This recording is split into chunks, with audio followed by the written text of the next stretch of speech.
Greetings all, author Brian S. Pratt here. I'm going to do another one of my FAQs. I got an email from a Helen Mansfield who asked, did James's grandparents ever receive his letter from the girl whose car they hijacked? Would love to know the action if they did. Thank you muchly. Okay, so for those spoilers, obviously, this is from this happened in Light in the Barren Lands, first book of Travail, Dark Mage, which is the follow-up series to the Morsai Saga.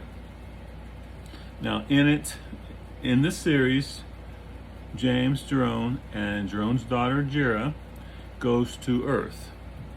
Okay, I'm not going into how they get there, but they go to Earth. And during the whole thing, at one point, they hijack this girl's car and make her drive them someplace. I forget exactly where. It's been a long time since I wrote it. But James took her license, and can't remember why, but he did. So he took her license, and then let her go. And then at some point down the road, and then chapter 24. All right. Now in chapter 24. Which is near the end of the book, James is in a hotel room, and he writes his grandfather a letter.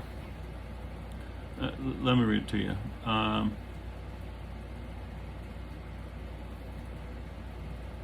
During the wait until leaving for the park being Disneyland, James went down the lobby and returned with an armful of apples, bananas, and blueberry muffins, which the motel set out for its guests. He thought that he might need a verslisk to call forth the earth spirits once he was ready to begin the process to return them to Jerome's world, and wanted to be prepared. He also sat at the room's table, took some of the motel stationery, and composed a letter to his grandfather. In it, he explained what had happened to him and where he had gone. He also went into great detail in describing his grandfather's new granddaughter-in-law, his wife Meliana, and great-grandson, Kenny, who's named after him, by the way. Named after my grandfather. But my grandfather's name was Kenneth, so that's why Kenny. By the time he was through, he had filled 3 full sheets and part of a 4th. But there was a problem. He didn't know where to mail it. He did know that his grandfather lived somewhere back east with his great-aunt Beatrice, but did not know her address or even the state. He thought it may have been Missouri, though he couldn't be certain. Then he got an idea. Taking his backpack from off the floor, he rummaged through the side pocket until he produced the driver's license taken from Destiny, the girl whom they commandeered outside of the restaurant after Jira's little incident. He had felt bad ever since about the fear and anxiety he had put her through. Now, maybe he could do something about it. Along with the stationery supplied by the motel, there were 4 envelopes. He took one and wrote the address from the license upon it.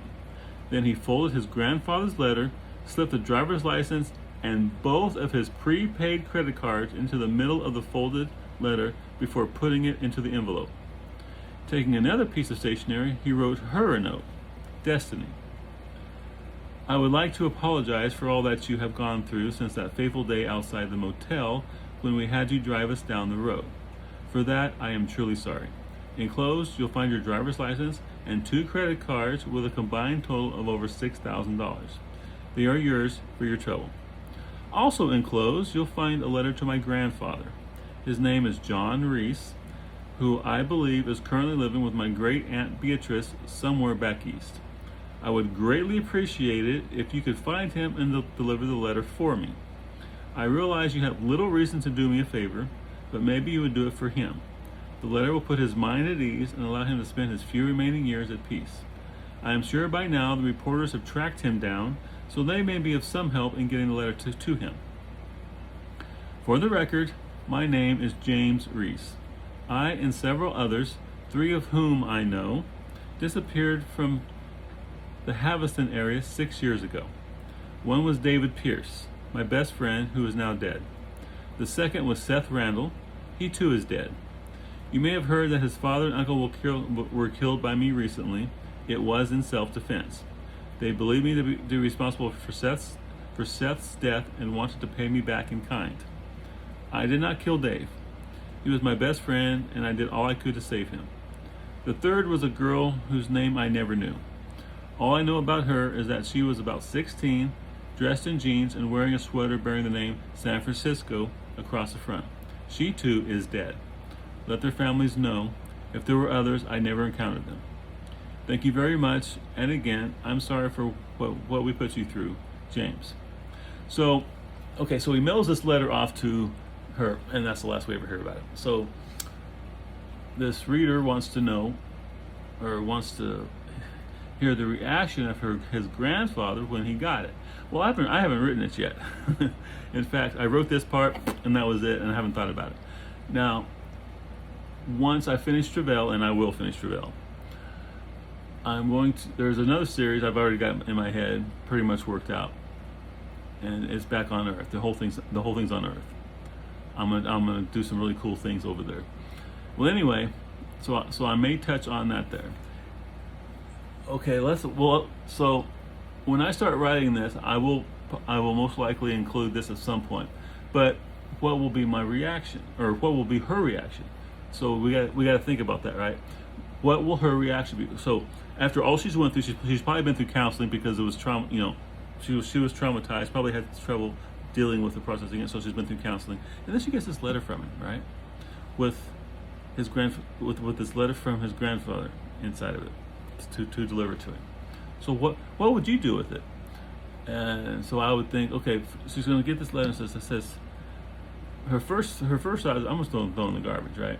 But he did give me $6,000. He didn't hurt me. That's her thoughts.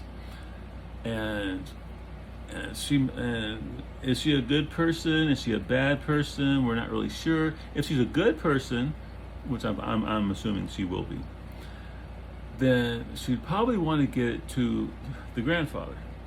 But all she has is a name, and maybe Beatrice, right? And maybe back east, maybe Missouri. You know, there's no way to know for sure. So in this day and age, I guess she would Google John Reese, right? And just see what came up, and James Reese, and it very well may find out all the information she needs right there, based on reporters and things. Would she want to go to the news? Maybe not, because she may not want to get involved, right? She may not want the notoriety that would come from having been associated with them. And then she's got this letter, and so that would call into question how much she actually helped him. You know, was she an accomplice? Was she not? And she might not want to deal with all of that. So she may Google.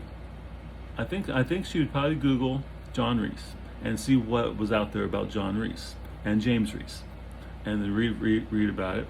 I mean, she may already know, because she may have been following the news of this very closely as it unfolded because of what happened to her, and she very well may have told the authorities about it already, and she may have already gone through all of the questions and interrogations and so forth. But this letter, adds a whole nother level to that, and she may not want to go through that again. So I think she would deliver the letter. I really feel I would have her deliver the letter, and to his grandfather. Grandmother's already gone. I don't think I've ever mentioned that, but his grandmother's already passed away. That's why his grandfather moved back east to be with his aunt. John Reese's aunt Beatrice. I mean, she's probably like 90 years.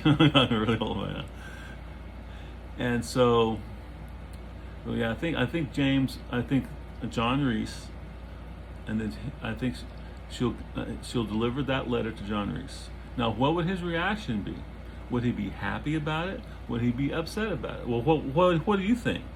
Okay, suppose you got a letter from your grandson, who everyone is saying is a terrorist, blew up a dentist's office, caused mass destruction all over Southern California and Nevada, and everyone's saying is a homicidal maniac, terrorist, and you get this letter.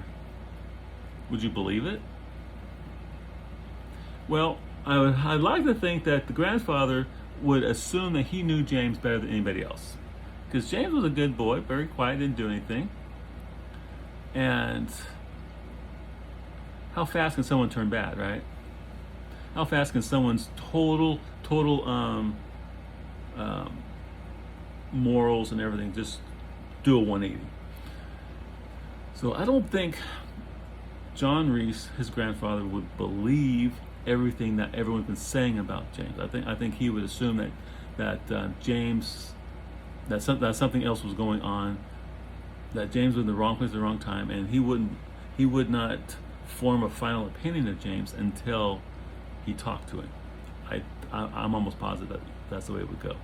If you feel otherwise, throw in the comments, because I'm sure this discussion, whatever we have, will probably influence it when I write it. Anyway, so we're going to assume that the letter got to Destiny. We're going to further assume that Destiny found a way to deliver it to John Reese. Now, would she hand deliver it, or would she mail it? That's a good question, right? I think she would deliver it. I think she would take it personally to him. I think so. And then they would talk. He'd read the letter and they would discuss it. And what would his reaction be? Would he be glad of everything that's in there? Would he believe it? Would he even believe it? Would this make him think that James really has gone off the deep end finally? I mean, this letter talks about other worlds and magic and all this stuff, and would he believe it? Because he knew James was really into this stuff, and maybe he just slipped the bounds, in the years since he went for that interview and never returned. Maybe something happened to him and his mind slipped. These thoughts would go through his grandfather's mind. But he probably wouldn't make a final judgment until he actually met James. But I really don't know what his reaction would be. I gotta really think about that. What would his reaction be? What would my reaction be if my grandson was on the news, killing everybody, wanton destruction, setting fire, setting off a firebomb inside of a dentist's office? I mean, he didn't, but circumstances caused it to look that way. So what would I think? I think he would like to give James the benefit of the doubt, at least until he met him and spoke to him face to face. I think so. So, but then again, when James comes back, will he find his grandfather? I think so. I think he'll hunt down his grandfather. I think he'll do that, because he will be back. The whole third series is going to be on Earth. And how do you get there, you might say? Because if you remember, at the end of Light in the Barren Lands, spoiler, those three almost didn't make it back. It took Myco and the entire priesthood of Morsyth working on it to get him back, and then even then, it almost killed him. So how have I figured out how to get them from one place to another? It's not that hard, actually, once you think about it. But no, you'll when the next book comes out, you'll know how it's done. Dare I throw another spoiler out there? I don't know. Dare I? Well, what the hell? You guys, very few people are watching this anyway, right? So so not a major spoiler, very small spoiler. Okay. Master Kermutch, as you know, if you haven't read Dark Shores, click, don't listen no more. But Master Kermutch, as we learned at the end of Dark Shores, is the high priest of Azran, which is the nature god, right? And he's going to be instrumental in returning James to the world. And in order to do that, we'll see. Okay. He's going to send Jira and Kenny to rescue her father. He's going to send them to the other world, to where James is now, and bring him back. Yeah, he is.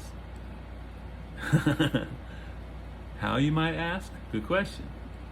I'll explain that in book 3. But yeah, so yeah, about a third of the way through the book, he gets everything in order, gets Jerry and Kenny, and sends them over there.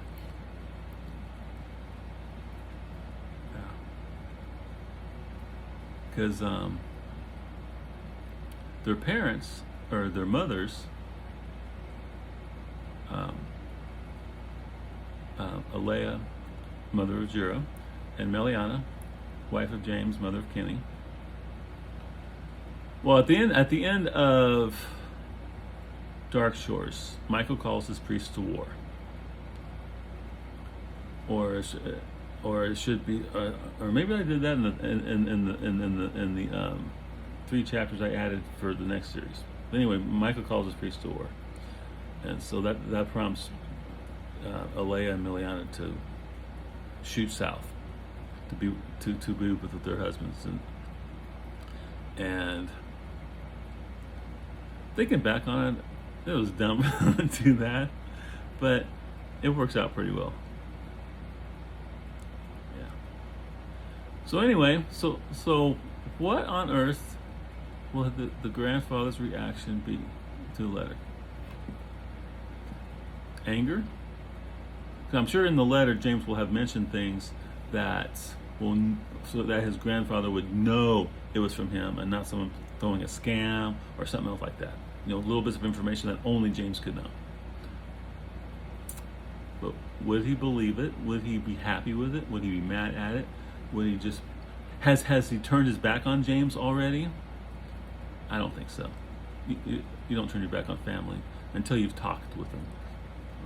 Just because someone says something, just because it looks bad, does not mean it is the way everyone's saying it is.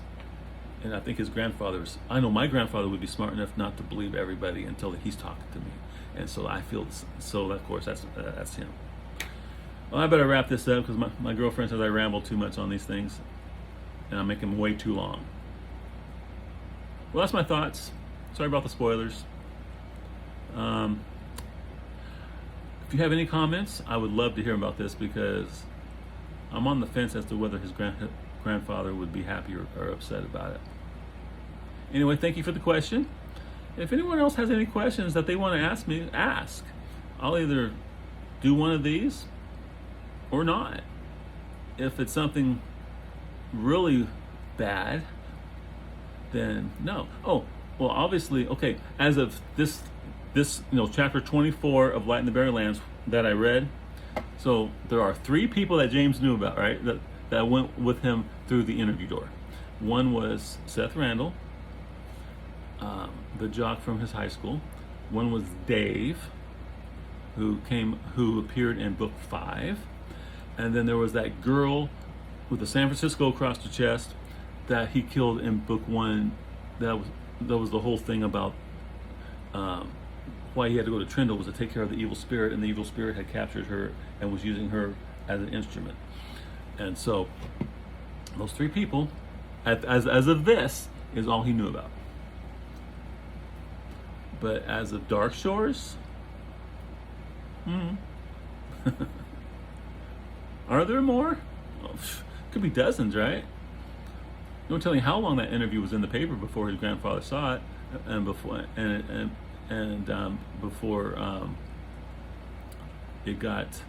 before James went it there. And keep in mind, while James was going through the forest, it's still activated. It's still active. While he went through, he goes to Trindle, and while he's doing things, he's there with the warden and doing the thieves. It's still active. And when and not until Igor gives him that medallion, at that point the door closes, because he's gone through the interview process. He's taken the tests needed to see that he has the requisite skills and abilities to do what needs to be done. And then once he accepts that medallion from Igor, door closes. At that point, there's no more else. But there's quite a bit of time there where more people could have come through. So, who knows? I'm not going to say because I like leaving stuff open. Well, I just can't stop talking, can I? All right, I'll wind it to a close. Y'all take care.